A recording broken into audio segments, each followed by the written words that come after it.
Crash Course Philosophy is brought to you by Squarespace. Squarespace, share your passion with the world. At a museum in Denmark in 2000, artist Marco Everesti debuted a work of art that involved live goldfish swimming around in vessels full of water. Sounds pretty boring until I tell you that those vessels were electric blenders. Everesti named his display Helena, and he invited museum patrons to turn on the blenders if they so desired. Eventually, at least one person so desired. Fish were blended, and before long, police arrived ordering that the blenders be unplugged. The museum was charged with animal cruelty, although the charges were later dropped. For his part, Everesti said that his work was designed to sort people into 3 categories. If you want to push the button, he said, you're a sadist. If the exhibit makes you feel upset, you're a moralist. And if you enjoy watching the reactions of others, you're a voyeur. But many people argued that Everesti's goldfish blenders weren't art at all. You probably have your own opinions about that. But no matter what you think, works like Everesti's raise a lot of questions about art and morality and what standards we should use to evaluate art. And from there, new questions follow, like what does art tell us about ourselves? What does it do to us? And what purpose does art serve in our lives?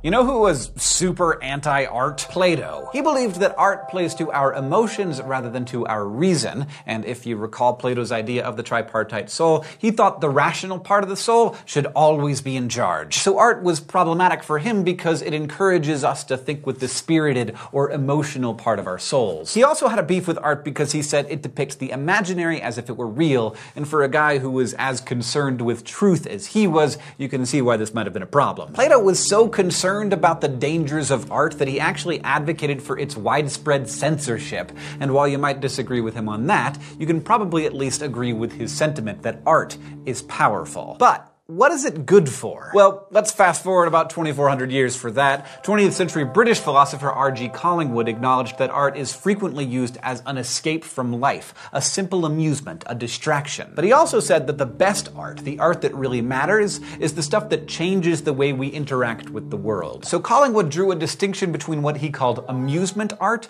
and magic art. Amusement art helps the audience escape from reality, he said, diving into a no-stakes fictional world after a stressful day. But magic art is the stuff that helps the audience learn how better to interact with this world's reality. A great example of this is Harriet Beecher Stowe's novel Uncle Tom's Cabin. Beecher Stowe's story helped change our national mindset about slavery by making white readers see African Americans as human beings with whom they had a lot in common, rather than as a nameless other who should be thought of as property. Collingwood felt we should spend our time on magic art like that, the stuff that helps us live better rather than simply running away from the world. But some people feel that this distinction breaks down pretty quickly. A book or movie that could be little more than an amusing escape for one person could spur another person to change their lives for the better. Think about your favorite fandom. Like, for some people, Harry Potter is pure escapism, a way to disappear into a fantasy where your troubles can be addressed with the flick of a wand. But for others, Harry Potter can help you learn how to live. Lessons on the value of friendship, teamwork, loyalty, and stick-with-itness can be found among the Horcruxes and Bertie Bott's every flavor beans. So art can help you be moral, or maybe even encourage immorality, but there are plenty of other ways in which morality can intersect with art, like in nasty, legal, copyrighty ways. For more on this, let's head to the thought bubble for some flash philosophy. In 2011, wildlife photographer David Slater was on a photo shoot in Indonesia when a monkey named Naruto got a hold of his camera.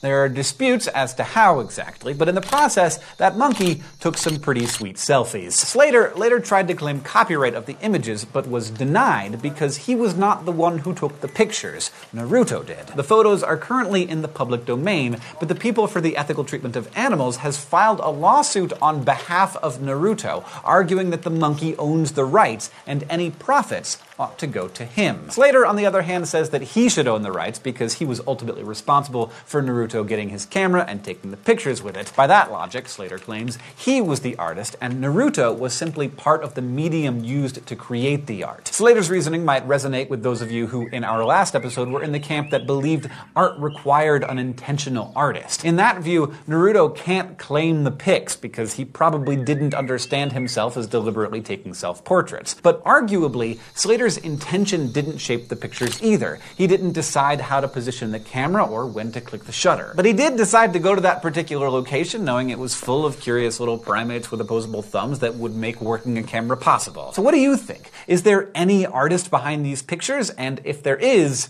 who is it? Maybe it's a collaboration, and Slater and Naruto should split the profit. I bet one of them would be willing to take his cut in chom-choms. Thanks, Thought Bubble. One of the first people to really consider the philosophical questions of art was Aristotle. Unlike his teacher Plato, Aristotle was generally pro-art because he saw it as useful. He believed our bodies need to experience a full range of emotions in order to stay in balance. He argued that if we haven't been sad in a while or had a good adrenaline rush, we can start to crave those feelings. And when we don't or can't experience the full range of emotions in our actual lives, art can step in and do the job for us. When we finally do experience these sensations we've been yearning for, we feel a pleasurable release that Aristotle called catharsis. And while John has often insisted that Aristotle was spectacularly wrong about everything, Aristotle's theory of catharsis does do a beautiful job of resolving a little conundrum in aesthetics that's known as the problem of tragedy. This is the weird puzzle of why people voluntarily walk into a theater clutching a box of tissues, fully prepared to bawl their eyes out for 2 hours, having paid for the privilege. I mean, really, why is the tearjerker even a thing? According to Aristotle, catharsis. A scary movie or a tearjerker can allow us to express strong negative emotions in a safe context, and the emotional purge that comes with the experience feels really, really good. No doubt, when it comes to evoking emotions in us, art can be extremely effective. But how does it manage to do that? Why is art so good at making us feel? When you think about it, it's actually pretty weird that we get so emotionally invested in characters that we know to be fictional. Why do we cry real tears of the deaths of our beloved characters? Why do we invest time and energy in shipping? These questions fall under another problem that art poses for us, one that aestheticians call the paradox of fiction. Contemporary American philosopher Kendall Walton explains why we can be moved by things that aren't real by arguing that the emotional responses we have to fictional events aren't real either. Instead, he says, we experience what he calls quasi-emotions, basically emotion-like responses that can be triggered by fiction, but don't exist or function on the level of true emotions. Now, as evidence for this, Walton points out that people don't respond to scary movies as they would to real-life terror. Like, when we're watching a scary movie, we don't run out of the theater and call 911 like we would if we saw a real person in danger. But other thinkers, like American philosopher Noel Carroll, disagree.